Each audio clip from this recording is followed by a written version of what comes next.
ওদালগুৰি জিলাৰ কলাগাঁৱৰ সমীপৱৰ্তী যি বালিপাৰা ফেহগুৰি এই অঞ্চলৰ যিসকল আদৰ্শৱান কৃষক আছে প্ৰতি বছৰে সেইসকল কৃষকে ৰঙালাও খেতি কৰি এক স্বাৱলম্বিতাৰ নিদৰ্শন দাঙি ধৰি আহিছিলে। কিন্তু সেইসকল কৃষকে এতিয়া মূৰে কপালে হাত দিব লগা হৈছে। উপযুক্ত মূল্যৰ অভাৱত এইদৰে ৰঙালাওসমূহ পচি যাব ধৰিছে। যিহেতু অন্য বছৰ 10-12 টকাকৈ ৰঙালাও বিক্ৰী কৰি আহিছিল প্ৰতি কেজিত, কিন্তু এইবেলি ৰঙালাওৰ দাম 3 টকা পাইছেগৈ, যাৰ ফলত এই কৃষকসকলে মূৰে কপালে হাত দিব লগা হৈছে। আৰু এইদৰে আচলতে দাম কৰি অধিক মূল্য পাম বুলি আচলতে এইসকল কৃষক ৰখি আছে। প্ৰায় 10-15 দিন হ'ল এইদৰে আচলতে টনে টনে প্ৰায় ইয়াত 20 টনতকৈ অধিক ৰঙালাও আছে। টনে টনে ৰঙালাওসমূহ এইদৰে জমা কৰি থৈছে। এই ৰঞ্জিত দাসৰ ঘৰতেই নহয়, এই বালিপাৰা অঞ্চলত প্ৰতি ঘৰ মানুহে ৰঙালাও খেতি কৰিছিলে। আৰু প্ৰতি ঘৰ মানুহৰ যিসকল কৃষক আছে সেই কৃষকসকলে এতিয়া মূৰে কপালে হাত দিব লগা হৈছে। এই কৃষকসকলৰ তেওঁলোকে সপোন ৰচিছিল এই ৰঙালাও বিক্ৰী কৰি তেওঁলোকে কিবা এক কাম কৰিব বা তেওঁলোকে যি খেতি মূলধন তেওঁলোকে ব্যৱহাৰ কৰিছিল সেই মূলধনটো তেওঁলোকে ঘূৰাই পাব, কিন্তু তেওঁলোকে এতিয়া সেই মূলধন ঘূৰাই নাপায়। মোৰ লগত এই মুহূৰ্তত ৰঞ্জিত দাস আছে, তেওঁৰ পৰা মই পোনে পোনে জানিব বিচাৰিম কিয় এনেকৈ ৰঙালাওসমূহ কিয় থ'ব লগা হৈছে। তাৰমানে এইবছৰ একদম দাম নাই, দামৰ মানে বেপাৰে দাম দিব নোখোজে, সেইকাৰণে আমি উপায় নাপাই বাধ্যত থৈ দিছোঁ যে 4 টকা কেজি দাম দিয়ে। 4 টকা কেজি দাম দিয়াৰ লগে লগে আমাৰ মূল পইচাটো মেকআপ নহয়, যিখিনি খৰচা কৰিছোঁ।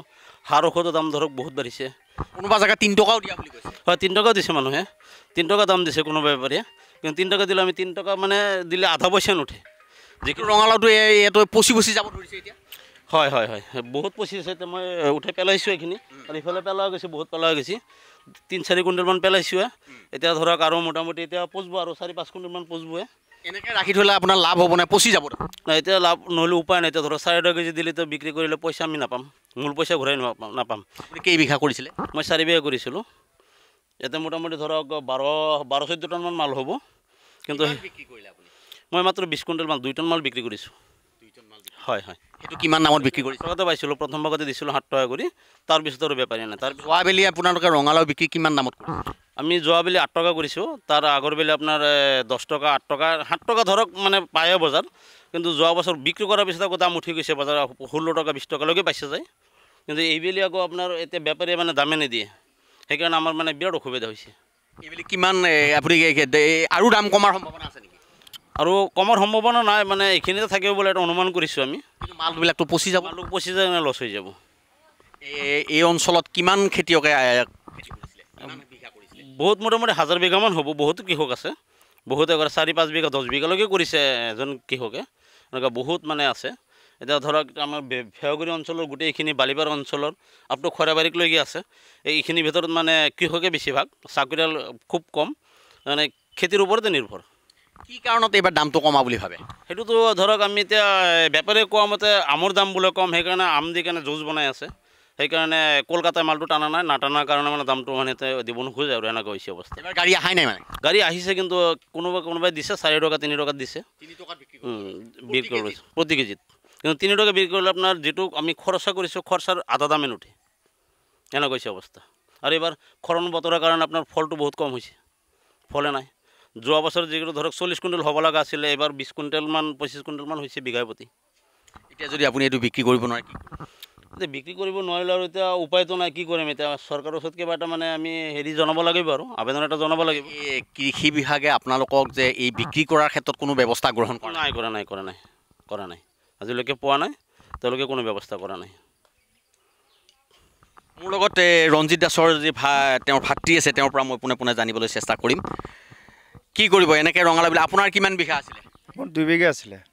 খেতি বস্তু কি কৰিলে? বিক্ৰী কৰিলে ৰঙালাও? নাই, গাছটোতো মোৰ হৈ উঠিছিলে, ইমান ডাঙৰ হোৱাৰ পিছত তাৰমানে গাছটো ৰঙা জ্বলি মৰি গৈছে। হয়, তাতে আপোনালোকে যে এনেকৈ খেতি কৰে, প্ৰতি বছৰে কৰে, ইয়াৰ কৃষি বিভাগে কোনো সহায় নকৰে? নাই, আমি কোনো সহায় নাপাওঁ। কোনো সহায় নাপায়? নাই। বিক্ৰী কৰিব নোৱাৰিলে এই ৰঙালাওবিলাক কি হ'ব? বিক্ৰী কৰিব নোৱাৰিলে এতিয়া লাওটো যদি বেপাৰীয়ে নলয়, তেতিয়াহ'লে লাওটো আমি কি কৰিম? এতিয়া এনেকৈ আমি বাচি ওলাই আনে, যিগিলা পচি গৈছে সেইগিলা পেলাই দিব লাগিব। আৰু কথা হ'ল আপোনাৰ যদি এতিয়া বেপাৰী যদি সোমায়, তেতিয়া আমি লাওটো দি দিম। ইমান কম দামত বিক্ৰী কৰিলে লাভ হ'বনে? নাই, 1 টকা লাভ নাই। এতিয়া বৰ্তমান গাড়ী লাগি আছে, আমি দেখা পাই আছোঁ, খবৰো লৈ আছোঁ। 3 টকা দাম দি আছে, 4 টকা 4.5 টকা দাম দি আছে। কিন্তু যোনে গৃহস্থ সি মানে যায় গাড়ী লোড কৰি দিব লাগে। তো গাড়ীটো লোড কৰি দিব যোৱাৰ লগে লগে আপোনাৰ 3 টকা ডাউনত আমাৰ ৰেটটো পৰি যায়। এইফালে আপোনাৰ ট্ৰেক্টৰ খৰচা আছে, প্লাছ আমাৰ এটা গাড়ী লোড কৰিব গ'লে মোটামুটি 8জনমান লেবাৰ লাগে 8জন লেবাৰক এটা লেবাৰক মোটামুটি খুৱাই বৈ 600 টকা হাজিৰা দিব লাগে সেনেকৈ চিন্তা কৰি যাই যদি আমি চাইডত লাউটো দিওঁ লাউটো দিয়াৰ লগে লগে আমাৰ এইফালে 3 টকা ডাউনত হৈ গ'ল ৰেটটো হ'লে কি হ'ব এতিয়া য'ত নেকি আমি 20,000 টকা খৰচা কৰিছোঁ তাতে আমাৰ 5,000 টকা ওলাই নাহে 5,000 টকা আউট খৰচ হৈ যায় সেইটো কাৰণে আমি মানে এতিয়া বস্তুটো এনেকৈ চিষ্টেম কৰি ৰাখি আছোঁ কিমান দিন ৰাখিব পাৰিব বুলি ভাবে এনেকৈ ৰঙালাওটো তো এতিয়া চাওঁ যদি অলপ দামটো উঠে 5 টকা 6 টকা হ'লেও মানে শেষলৈকে চাম আৰু নহ'লে এতিয়া যদি এনেকৈ উপায় যদি চৰকাৰৰ পৰা কোনো উপায়ো নিদিয়ে বা কোনো যদি বেপাৰীও এনেকৈ নাটানে এতিয়া য'ত লাউটো লৈ আছে তেওঁলোকেও যদি আমাক সেইটো সুবিধাটো নিদিয়ে তেতিয়াহ'লে আমাৰ নিচিনা আৰু বহুত আমাৰ খেতিয়ক আছে ইয়াতে চবেই এনেকৈ আমি ৰাস্তাৰ কাষে কাষে ৰঙালাও দেখি আহিছোঁ হয় ৰাস্তাৰ কাষে এতিয়াতো কিছুমানতো এইবিলাক খঙতে মানে আপোনাৰ কি হৈছে ৰঙালাওটো পানী খেতিৰ পৰা উঠোৱাই নাই কয় লাগে পচিয়ে লাগে গেলে আমাৰ আৰু দৰকাৰ নাই 3 টকা 4 টকাত আমি লাও নিদিওঁ লাগে খেতিতে আপুনি চৰকাৰক হিমন্ত বিশ্বক কি আহ্বান জনাব এতিয়া তেওঁক এটাই আহ্বান জনাওঁ তেওঁ যাতে আমাক যাতে এইটো বস্তুৰ মানে বিক্ৰী কাৰণে কিবা এটা সহায় কৰে সহায়টো কৰিলে আমি তেওঁক অলপ আমি বহুত ভাল পাম মই বুলি নহয় আমাৰ সকলো ৰাইজে ভাল পাব অকল খেতিয়কগিলাকে ভাল পাব সেইটো তেওঁৰ কাছত আমি এইটো প্ৰাৰ্থনা জনালোঁ এতিয়া তেওঁ কি এইটো ডিচিশ্যনটো লয় সেইটো তেওঁ হয় এটা কথা ক'ব লাগিব যে এইদৰে আচলতে ৰঙালাওসমূহ আচলতে দাম কৰি থোৱা হৈছে এইটো আচলতে ৰঞ্জিত দাসৰে নহয় এই অঞ্চলৰ যিমানসকল কৃষক আছে সকলো কৃষকে এইদৰে ৰঙালাওসমূহ দাম কৰি থৈছে যিহেতু মাত্ৰ 3 টকা দৰত তেওঁলোকে ৰঙালাও বিক্ৰী কৰিব লাগে তেওঁলোকে নিজে গাড়ী ভাড়া কৰি লৈ যাব লাগিব লৈ যাই গাড়ীত তুলি দিব লাগিব তাৰপিছত তেওঁলোকৰ ৰঙালাওটোৰ দাম কেজি প্ৰতিয়ে হ'ব 2.5 টকা বা 2 টকাত পৰিবগৈ যাৰ ফলত এইদৰে আচলতে এই ৰঙালাওসমূহ দাম কৰি থ'ব লগা হৈছে যোৱা বৰ্ষত তেওঁলোকে ৰঙালাওসমূহ আচলতে 7 টকাৰ পৰা 10 টকা পৰ্যন্ত ৰঙালাও প্ৰতি কেজিত বিক্ৰী কৰিছিল এইবাৰ 3 টকা বিক্ৰী কৰিব লগা হোৱাৰ বাবে এইদৰে আচলতে ৰঙালাওসমূহ দাম কৰি থৈছে তেওঁলোকে বিক্ৰী কৰিবলৈ তেওঁলোকে সাহস কৰা নাই যিহেতু তেওঁলোকে খেতিত যি মূলধন খটুৱাইছিলে সেই মূলধনে তেওঁলোকৰ নুঠিব গতিকে তেওঁলোকে চৰকাৰক আহ্বান জনাইছে কৃষি বিভাগক আহ্বান জনাইছে এই ৰঙালাওসমূহ বিক্ৰী কৰাত যাতে চৰকাৰে